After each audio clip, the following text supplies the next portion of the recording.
Well, I hate to say this, but the damn GoPro died. I had some deer running below me, well, above me, coming out this road. I just left you guys 3 minutes ago, said I'll bring you back when I hear deer.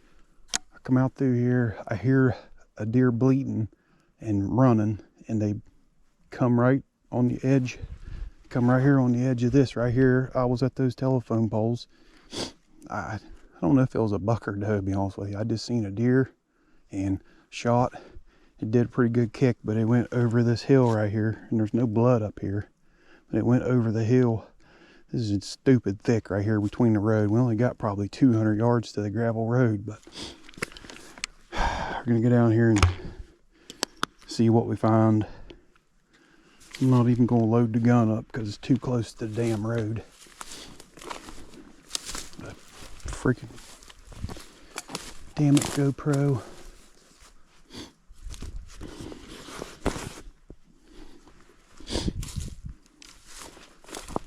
I think I hit the deer. That's a shame. I don't even know if I hit it or not.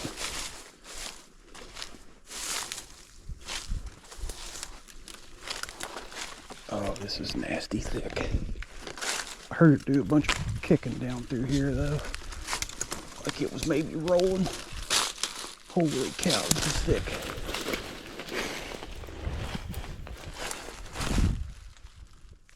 Alright. I marked myself on the Onyx where I'm pretty sure it went over. I'll just come up from the bottom. It's a lot easier. There's a road down there. Alright. I'll bring you back when I get down there with the four-wheeler and everything. Oh. Yes. Yes. Huh, there it is. Awesome possum.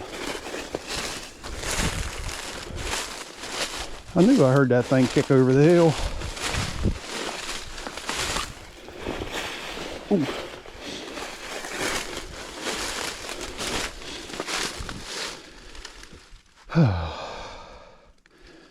What a nasty place to go.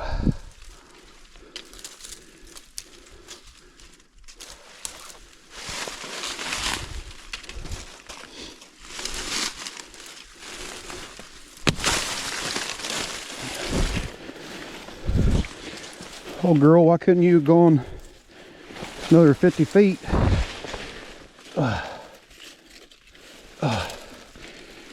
Yes, I thought that was a doe. Good deal. Yeah, good shot. I hope it's picking it up. Good shot on that deer. I knew I made a decent shot. Why didn't you bleed? Oh. Holy cow, people. I hope you see this mess that this deer's in.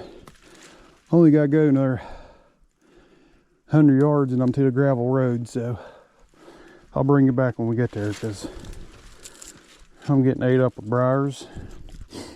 The blue dot is me, and the pin was right there, so I was pretty good where I seen that deer cross over. This is the right of way here with this.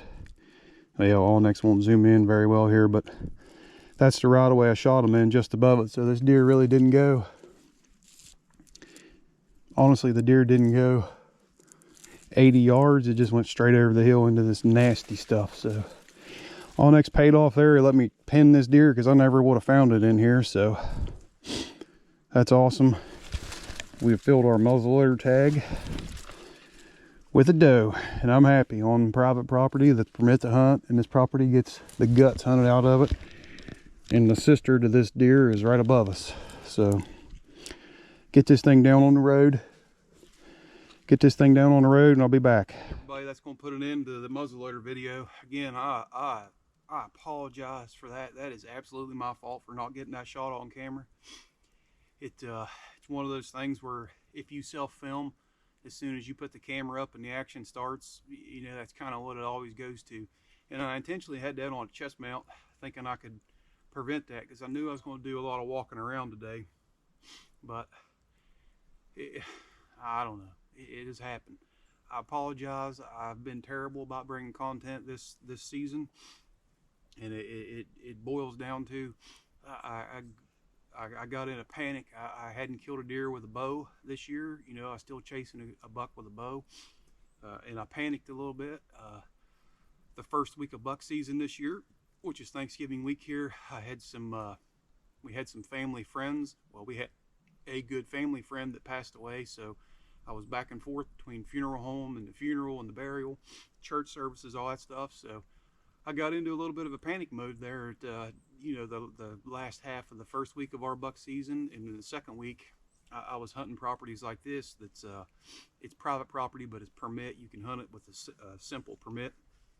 And like I said, Max and I did bring some deer home from the rifle season, but none of them were on video because we were running and gunning and trying to get on something. But anyways, I do want to say real quick, I know I put out the video about the Pendleton Mini Hunter. This is the 4th or 5th deer that I've field dressed with this knife, and there's another pelvic bone in this big old doe. Well, not a big old doe, but I'd say she's a 2.5-year-old doe. I mean, she'd had fawns. She definitely had fawns, and she had a fawn with her, as you will see in the video there. But a mature doe, a pelvic bone's harder to break. I'm the guy that breaks the pelvic bone all the time. I like to take that part out with it without busting any of it. It's just the way I was taught. But anyways, you know, pretty nice doe with the muzzleloader there. Those Barnes bullets, it come in the pocket behind the front shoulder like it was supposed to, and exited on the other side, and it made a mess of the heart and the lungs, and can't ask for any better about that. You know, those Barnes, those are 200 and, oh shoot, I forget. I'll put it here in the bottom of the screen. They're 250 or 295 grain expander boat tail bullets, and holy cow! Of course, that wasn't but a 35-yard shot. So, you know, you shouldn't have missed them. And why that deer didn't bleed right off the bat, I don't know. It didn't bleed till it got 30 yards over into the woods, and then it was spraying all over the piece. I mean, as you can see, it's kind of even coming out of her mouth. So bullet did its job. She was dead on her feet. The little Pendleton Mini Hunter here by Cold Steel.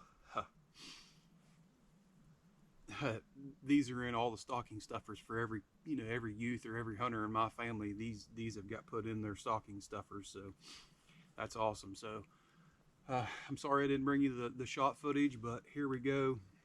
That CVA Optima V2, it did exactly what it's supposed to do, just like it did down in North Carolina at Rondy's. Rondy, this isn't exactly a mountain deer, but this is a coal country deer right here. We worked for it today. I just looked at Onyx. We just did 1.7 miles on the Onyx on foot, so we got it done. It is it's 1:30 this is a midday killed deer. It's 1:30 right now. I believe I shot this deer at like 20 after 12, I think, something like that.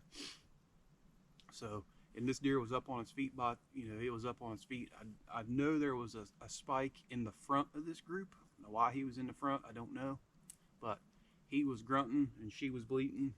She's the only one that hesitated long enough in the right-of-way for me to get a shot at.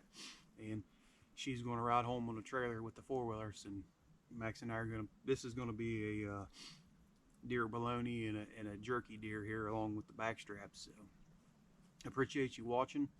Stay tuned to the Max Outdoors. We're going to bring you at least one more late season bow hunt on a new piece of property that we just locked down on a lease, and definitely a Mountaineer Heritage season. That's a traditional style muzzleloader hunt.